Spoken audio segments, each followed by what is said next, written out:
It is now time here on Sports Talk on this Thursday night for another edition of Morgan on the Move, starring the one, the only, Mike Morgan of MikeMorgan.com, on Instagram at Mike Morgan, on X at Mike Morgan, and you find him on television as Mike Morgan. Brought to you by State Farm agent Gary Patterson. For 35 years, Gary's been serving the real estate needs from Lugoff to Lexington, Columbia to Blythewood. Auto, home, life insurance, and business insurance can all be handled by Gary, who spends countless hours helping South Carolinians with all their insurance needs and making a difference in the community. So go check out GaryPatterson.net today, and Gary will go over the best plans for you and your family. That's GaryPatterson.net. Brought to you by Love Chevy. Act now for springtacular savings on the best selection of new Chevys. I-26 at Harbison and at lovechevy.com. Together, let's drive.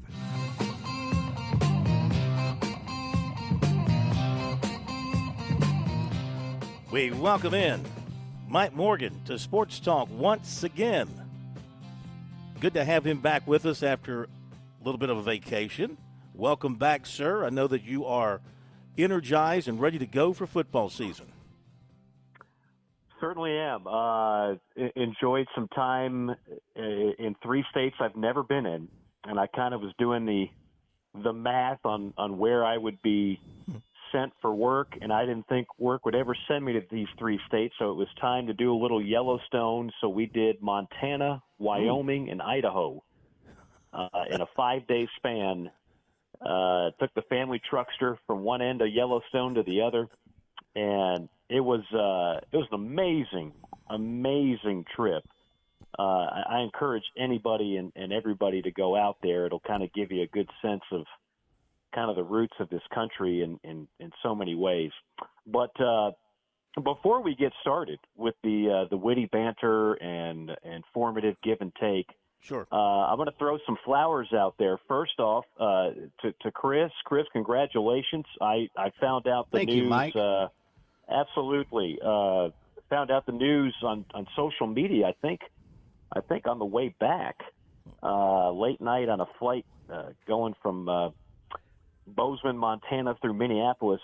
But I didn't even know that there was a change in the position, but I can't think of a more deserving person to take over that job, which is a great job, as you know, and I've really enjoyed doing some Coastal games on TV over the years, including their first bowl win a couple of years ago. That was a lot of fun out there in Orlando, but super excited for you, and I just wanted to say that first off and foremost, even though we don't get to converse too often because, Phil clearly dominates the microphone on this show.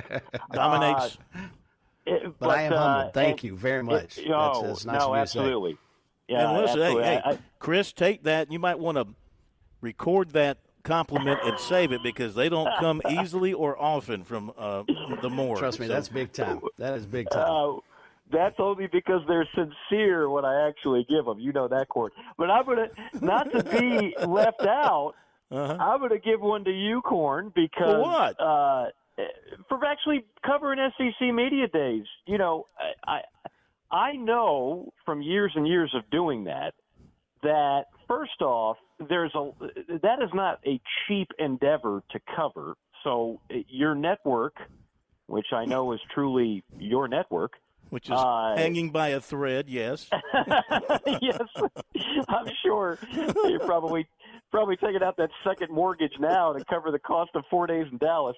But no, it's. I always thought I would go to our bosses back in the stations I worked for in Columbia, and I would say, look, we can't be a credible station if we don't cover this thing in person. And I know there's a number of talented people in the state of South Carolina. Unfortunately, they don't get to cover it because of the finances. But you guys go out there and you do it, and you do a bang-up job. So it's 100% sincere when I say that. And it brings back memories of when I would do my afternoon show, be it 107.5 or be it 14, going back to 1400 or 1320, whatever else I was working at. I would finish at 6, 7 o'clock. And, of course, there you are. And you can hear the vacuum cleaner going down the hallway. The cleanup crew is looking. And anybody that knows Phil Kornblut knows he doesn't do anything in a expeditious manner. So for him to pack up his equipment, that's another 30 minutes on top of it. So by the time we would actually – because you and I would carpool a lot of these trips. By the time you were done, I mean, they were ready to turn the lights out in the hallway. And the only other show that I could remember that was going as late as Sports Talk was the old Bill King, what's his name, Bell, who I actually did a couple of TV games with. Yeah. He was a out of guy. Knoxville, out of Nashville. Yeah. It was him, King, Bell, and some other guy. Yeah. And they were on that AM station it was in the mountains, so you could hear it late at night driving in your car, even though it was AM high on the dial. Yeah. But I still have great memories of SEC media days. I'm glad to see there's still some folks out there covering it. So kudos to you, and that's the end of the compliments for this entire segment. Well, that's just enough for one show. So you watching from afar. But keeping up with everything that's going on. And, of course, the excitement, primarily the arrival of Texas and Oklahoma and the new coach at Alabama, sort of the highlights of what's happened here this week, I would say. What's your great takeaway? What did we learn, if anything, about any of these teams looking ahead to the season? Well, I watched a lot of the coverage on the SEC network, and a lot of my colleagues and friends who I've worked with and gotten to know over the last 10 plus years, they do an amazing job too. And that is the benefit now, is that for your average fan that can't be there, you can turn on the tube and watch. And I think, the overwhelming story, and I'm sure you felt it during your time in Dallas, is the addition of Oklahoma and Texas. It's been talked about for 3 years, and now it's a reality, and it's still a little bit surreal. I mean, when you look at every schedule and you see Oklahoma and Texas on it, and when you look at Sarkisian, walking down the hall, and you've got cowboy hats and a mechanical bull upstairs and all these things, and it's like, is this really happening? And it is. And how much does that change things for everybody in the league? I mean, there are 16 fan bases. They might love the SEC, but they're first and foremost concerned about their own backyard. And adding Texas and Oklahoma, quite honestly, is going to make things a little more challenging for everybody else in the league. Texas right off the bat. If Texas was added 5 years ago, whether it was Herman or Charlie Strong, Texas would be lucky to finish in the top 7 or 8 of this league. But now they're a legitimate college football playoff / SEC championship contender. And I think there's really only 3 teams that fall into that category. I think Texas is one. I think Alabama is certainly another. And then, of course, the perennial Georgia, who didn't make the playoff last year but certainly could have and was good enough to do so. I don't think there's another team that, quite honestly, is capable of winning this league. I could be wrong. Part of me hopes I am wrong, but I don't see it. The other thing I looked out for, especially today, Phil, is I was very focused on Kentucky because I know how big that game is for Carolina in week 2. And just watching Mark Stoops, who, by the way, is now the longest tenured coach in the league, 12 years. Can you believe that? Unbelievable. With Saban out, it's Stoops is number 1. Somebody did ask the question, how about flirting with Texas A&M? Yep. He sidestepped it as you expected him to, but you had to ask the question. There's no doubt he entertained that job, and I can tell you Kentucky fans are well aware of that. But they have a new quarterback, a Georgia transfer. They've got 2 starters on the defense that are Georgia transfers. They've got their 4th different offensive coordinator in 4 years. And this is a huge season for them, I think, in a lot of ways, because they peaked, and now people want to know, are they going to get back to that level of, 9-10 wins, or are they going to be back in the quagmire that is the middle of the SEC where more teams than not find themselves in? And for Carolina, I mean, you cannot underestimate just how massive that game will be for Lenoris Sellers, for an offensive line trying to prove itself, for a defensive line trying to prove everybody they are underrated, for Shane Beamer. That game is so heavy right off the bat in week 2. You don't get to ease into it. So I was focused quite a bit on what Stoops and the Kentucky contingent were saying. Yeah, we were talking about Stoops earlier. I mean, you talk about patience. You know, his record overall, he got off to a sluggish start there in Lexington, record-wise. His record going into his 12th season is only 73-65. He's only 8 games over 500. He's 20 games under in SEC games. But overall, in his last 100 games, he's 61-39. And he's had two 10-win seasons in the last 4 years, 21. And this decade, he's had 2 10-win seasons. So the point is they've been patient with him. And, Mike, I wonder if he were at another place that was not so basketball-centric, would he have survived to year number 12, considering the bad, ugly start he had to his time there in Lexington? Well, first off, he took over for Joker Phillips, who you and I covered at Carolina, and that was an unmitigated disaster. It was a questionable hire at the time, and it yielded some of the worst results we've seen in the SEC in a while. So I give him a pass on the first couple of years. I think you hit on the key numbers, what he did recently. I'll give you another key number. There's only 3 programs in the SEC that have made 8 straight bowl games: Alabama, Georgia, and Kentucky. Put that in your pipe and smoke it, Phil Kornblut. That's a strong number. Arkansas. So take basketball out of it. I think most Kentucky fans are smart enough to realize that if you just look at the previous coaches at Kentucky and you compare it to them, then you realize he's done a hell of a job. I think in a lot of ways Carolina fans are realistic when they start evaluating whether it's Shane Beamer or whoever else.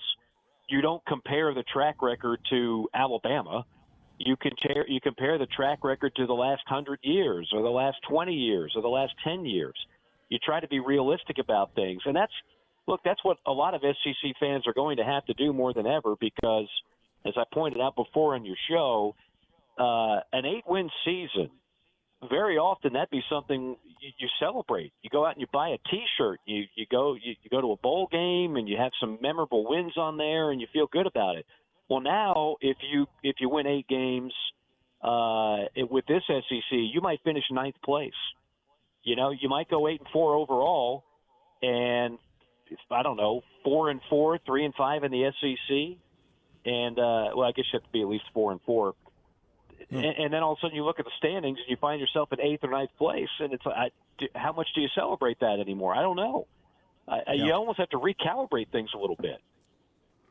Mike Morgan on the Move. Mike with us every Thursday here on Sports Talk. And Mike, dovetailing off of that, one of the things we saw a couple of weeks prior to SEC Media Days were several teams in the league dropping big-time Power 5 non-conference games. I think Georgia dropped a matchup. Florida dropped a matchup. Is that an indication in your mind that they already know that the SEC, maybe not this coming season, but in, say, 2025 is going to 9 conference games? And if that's the case, you want to talk about having to recalibrate your thinking? It's $1 million question without so much as a 10-cent answer because I won't say everybody knows. I know for a fact there are a number of very powerful people within the SEC that want a 9-game schedule. I also know that there is an expectation that there'd be a dollar figure attached to that. And this kind of dovetails into, if you remember, guys, our conversation, I don't even know how it came up, Phil. You kind of just threw me a loop about the Clemson-Florida State situation. And I maintain, and I think you're a little surprised at how strongly I said this, but I am convinced that they are going to get out of there at some point. How that's going to happen, when that's going to happen, where they're going to land, I don't know. But as you guys pointed out, that'll be the number one question for Jim Phillips at ACC Media Days. by far and away. And unfortunately, he's not going to have a good answer either. I don't know how you say this, that, and the other about two teams that clearly are going through every legal procedure possible to get out of the league. But where all that ties in together, guys, there's all these rumors about the SEC adding teams and who they would be. And, I told you who I think they would be versus Clemson, Florida State. I think they'd actually lean toward North Carolina and Virginia, which is a whole other discussion. But I think part of the reason why the SEC is in no hurry to add two more teams, financially speaking, from a TV standpoint, the people that I talk to and the people that I know in this industry would tell you, there's more money in having a 9-game conference slate than adding two more teams and an 8-game conference slate. So all these things are part of the calculus that are being determined in conference offices throughout the Southeast. Do you think we're going to reach a breaking point with the fans with all this conversation, this non-ending conversation about realignment and schools moving, NIL, the transfer portal, all these things hitting the fan at one time, and now schools asking for fans to subsidize the players. There was a story today too. Let me touch on this, and you can comment on this. Story today about money and players, and SEC coaches told Yahoo Sports, this is Ross Dellinger, that they anticipate distributing as much as $15 million annually in revenue sharing to football players, or $250 million as a league. They expect a roster size of around 105, and they believe that NIL collectives will remain as a recruiting, quote, sweetener. So you can go ahead and still do your NIL on your own or through your collectives, I guess, and also get this money on top of that the schools will distribute annually. But my question is, say you're well, I hate to keep picking on South Carolina. So say you're Kentucky, They're a lot like South Carolina. They're aspiring to move up, but they're kind of stuck in the middle, trying to avoid the bottom. And you don't make the playoffs. You're not getting to the playoffs, but you continue asking fans to give because, we have to buy better players. I mean, one of the fans going to rise up and say enough already, or will they ever say that? Will fans just continue to be, herded like goats and just keep giving with the hope that one day they're going to break through? That is a very overbearingly cynical take on the whole situation. I don't share that cynicism, I guess. I understand where you're coming from, and I understand where fans are saying, good Lord, we have basically turned into the pro model.